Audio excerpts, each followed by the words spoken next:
Welcome everyone to this explainer created by Forge College.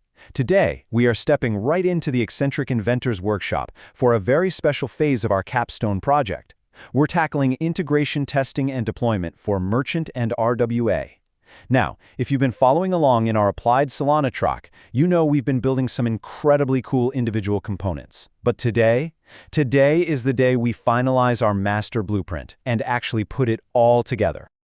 Okay, let's dive right into this. Think back to our previous lessons. Over in Lesson 2, we built our merchant storefront prototype and got those Solana Pay checkout gears turning.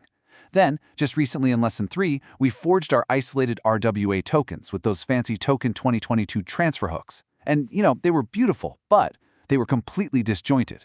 Today is kind of like setting up our front-end and back-end code on a blind date, just to see if they actually get along. We are taking these isolated prototypes and transforming them into one cohesive, fully automated machine right on the Solana Devnet. To make sure nothing blows up on this date, we've got our literal assembly manual for the day. We'll start with the grand assembly, move into defining acceptance criteria, then wiring the triggers, testing and deployment, the final verification, and wrap it all up with our capstone next steps. All right, kicking things off with Section 1, the grand assembly, automated integration. Picture this phase like putting together a massive, highly technical Rube Goldberg machine, where one tiny action flawlessly triggers the next. The absolute heart of this machine is payment reconciliation. This is simply the automated process that maps a USDC payment transaction to a specific order record, which then triggers your real-world asset, or RWA, event. Imagine a marble of USDC rolling down a track, hitting a reconciliation mousetrap, which then perfectly pops the RWA mint balloon. That is exactly what we're coding today. It's an automated, unbroken chain straight from payment to token creation. Moving right along to Section 2, defining acceptance criteria, milestone checkpoints. Before we just start throwing marbles around, we absolutely need a clear blueprint of what a successful Devnet integration actually looks like. So we can break done into 5 concrete testable checkpoints. Step 1, passing our automated tests. Step 2 requires reproducible demos that reviewers can actually see working on Devnet. Step 3 is a strict deployment checklist. Step 4 ensures our payment reconciliation is consistently mapping the data. And finally, Step 5 implements basic monitoring so we can keep an eye on the whole operation. We literally have to cross every single one of these checkpoints to ensure our machine works before the final delivery. Let's look a little closer at those automated tests, which act as our ultimate quality assurance checklist. Your test suite needs to cover a few very specific scenarios. First, we have the happy path, a successful USDC payment that successfully triggers merchant reconciliation. Second, the sad path, handling an incorrect payment amount without crashing the system or falsely triggering an event. Third, asserting that the RWA mint actually happens post-reconciliation. And finally, validating that a transfer of an RWA token properly exercises your Token-2022 transfer hook logic. You really need to write solid assertions for on-chain states, like checking token balances and those emitted hook logs. Next up, Section 3, wiring the triggers, connecting the pieces. Now that we actually know what success looks like, we get to dive into the code assembly. We're going to wire the merchant storefront confirmation directly to the RWA token actions. And the absolutely crucial point here is this one word, idempotent. When you modify your merchant backend so that a verified USDC payment calls the RWA mint, you must keep the reconciliation idempotent. Basically, this means you include the payment transaction signature directly in the order record, and you check it before issuing an RWA mint. Why? Well, so our Rube Goldberg machine doesn't accidentally fire off twice for the exact same payment, giving someone 2 RWA tokens for the price of 1. That would be a disaster.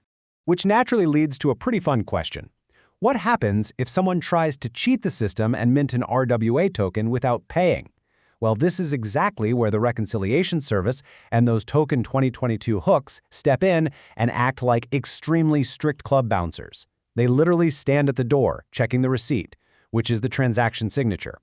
If there's no valid USDC payment signature linked to that order, the bouncer denies entry. The RWA token simply does not mint. End of story. Moving to Section 4, testing and deployment, running on Devnet. Okay, so our bounces are hired, the triggers are wired. Let's step up to the workbench. Here's our engineering schematic mapping our specific test cases to the exact on-chain indicators and back-end states we expect to see. For a successful payment, the on-chain indicator is a USDC transfer transaction plus an RWA mint instruction log. And the back end? It should show the order marked paid and the RWA token minted with its metadata. Now, if there's an amount mismatch, we only see the USDC transfer on-chain, and the backend leaves the order unpaid with 0 RWA action. And for a hook trigger, we're looking for a transfer instruction with a hook log containing the actual transfer reason. Alongside those tests, we have our Devnet deployment checklist. To get this baby live, we need to rapidly run through this punchy list. First, publish your program IDs. Next, verify your upgrade authority matches your intended key. This is absolutely crucial for security, guys. Then, deploy your anchor IDLs, which are essentially your program's translation files, so the code is actually understandable. Configure your backend environment variables, like your RPC endpoint for node communication and your treasury account. And finally, set up monitoring endpoints, like a simple HTTP webhook to log your reconciliation events. Doing this ensures your demo is 100% reproducible and auditable. Almost there. Section 5, the final verification, milestone completion.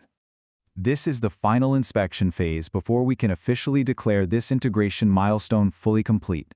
I want you to follow this exact sequence of validation steps. Step 1, run your integration test suite locally or in CI and capture those passing transaction signatures. Step 2, execute a demo script that actually funds a temporary wallet and runs a test USDC transfer. Step 3, verify your backend state, confirm the durable store linking the payment to the RWA token ID. Step 4, validate the deployment checklist we just talked about.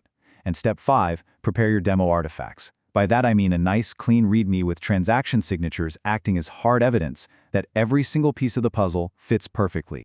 But what if our marble misses the trap during that final test run? It happens. Here's a brief troubleshooting guide. If things are failing, don't panic. Check the basics. Verify your Devnet wallet actually got funded by the faucet. Double-check your token decimals. Did you accidentally mistake a test token for USDC? Ensure your reconciliation endpoint isn't being blocked by a pesky CORS error, which is a super common browser security roadblock. Compare that to the passing check side, where you've got a beautiful green CI pipeline and multiple transaction signatures ready to hand over to a reviewer. And finally, Section 6, Capstone Next Steps, Final Assembly. We've built it, we've tested it, and we've verified it. By following this explainer, you've produced 3 major deliverables today that turn those isolated prototypes into a seamless, unified demonstration. You now have, number 1, a passing integration test suite that programmatically proves the flow. Number 2, a set of reproducible demo transactions with signatures and Solana Explorer links. And number 3, a completed Devnet deployment checklist documenting your program IDs and monitoring hooks. These artifacts are going to vastly reduce the risk of surprises when it's time for the final build. Right before we wrap up, I really want to highlight this quote because it is the absolute golden rule of this entire integration process. Make reconciliation deterministic by anchoring actions to the payment transaction signature. Honestly, if you take away just one thing from this entire explainer, let it be this. Keep your on-chain and off-chain state minimal and rely on that transaction signature as your absolute ultimate source of truth. So, looking at everything we've covered today, from the Rube Goldberg assembly to the strict bouncers at the door and the final troubleshooting checks, I just have one question for you. Are you ready to deploy and present your live Devnet demo? Because that final presentation polish in the next capstone build phase is just around the corner, and now your machine is completely built to handle it. Well, that wraps up our deep dive into integration testing and deployment. I want to quickly remind you that this explainer was created by Forge College. If you loved breaking down these complex Web3 architectures into actionable bite-sized steps, make sure to visit forge.college to learn more about this subject and discover a ton of other incredible Web3 educational content. Keep building, keep testing, and we will see you next time.